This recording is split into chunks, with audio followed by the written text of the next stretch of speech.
Hello folks, how are you? Glenn from Training Centre Hervey Bay. So what we're going to look at today is query and venomation. There could be two fang marks, one fang mark, long scratch, hopefully no symptoms, could be a dry bite. We assume they're a wet bite by a venomous species until proven otherwise by the hospital. Alright, so what we're going to do is minimise exertion, tell him to stay calm, because the venom moves through the lymphatic fluid, through the lymphatic pathway. That works on muscle contraction, pulsation, nearby arteries. Venom moves back to the lymph nodes, to the circulatory system. If we don't contain that limb, things are going to go really pear-shaped. Luckily, most snakes are dry bite, but as I reiterate, we assume it's a wet bite, it's a taipan until hospital proves otherwise. Okay, put a pad on the bite site. Why do we put a pad on the bite site? You should have gloves on too, by the way. Gloves, in case you've got a little cut on your finger. You could envenomate yourself if there's any venom on the skin. The pad is designed so if there is any venom on the skin, it soaks into the pad and not the broken skin, and hopefully they can do a swab test or something with that.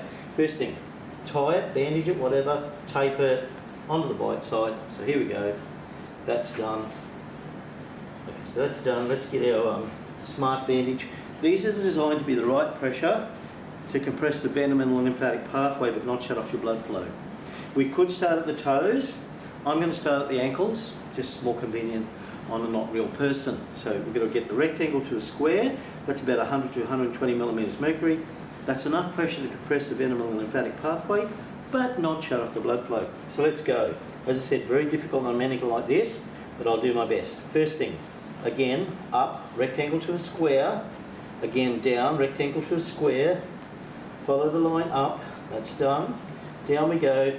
You know what I might do here? I might actually leave that free, so I'll go up a little bit past it, or mark the site, whatever suits.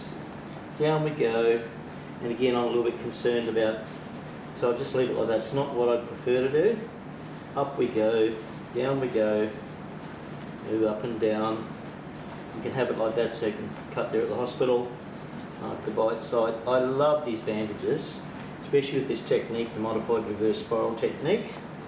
Up we go, down we go. Not as perfect as I'd like, but it looks not too bad. That bandage is just amazing. It's compressing that venom, moving, slowing down the outflow, hopefully. Hopefully it's a dry bite. We should go all the way up to the crutch or the groin if we can. I'll tape that in situ. So let's do that now with a bit of tape, if we can find the end of it. This tape's always notorious for that stuff.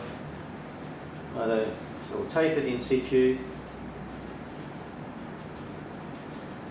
We'll consider that done. It's taped in situ. As I said, you know, you probably go right up to as far as you can, up to the groin or the armpit. So that's done. Then the next thing is to immobilise. You can use sticks.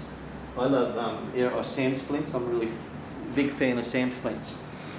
However, let's do it the old-fashioned way, which is tie the two legs together. Put that there like that. Under the anatomical grooves of the body, particularly good for fractures in a remote location as well. Nice and broad, not too constrictive. Keep it broad. I said keep it broad. Broad, come on, broad is good. Seesaw it up. There we go, that looks good. Under the knees as well if we can. Right. Okay, let's tie, not broad, I love broad for fractures and snake bite. And then tie across here like that. Round we go. So that's done there. Always if it's a fracture or a snake bite or something, you should really be tying off to in a fracture situation, we'd tie off to the uninjured side. Let's say that's not there, that doesn't exist in this scenario. So we're going to tie off here so they can get it easy in the back of the ambulance. If they had to, go to the hospital, tie off over here. Again, I'll probably tie off over like that.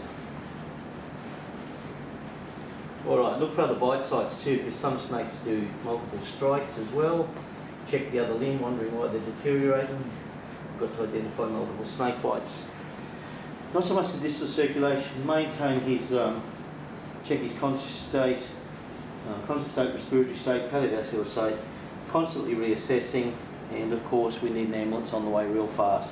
So it's pressure, immobilisation technique for most cone shells, blue-ringed octopus, your lapid Australian snakes, and maybe even funnel webs and mouse spiders, perhaps as well.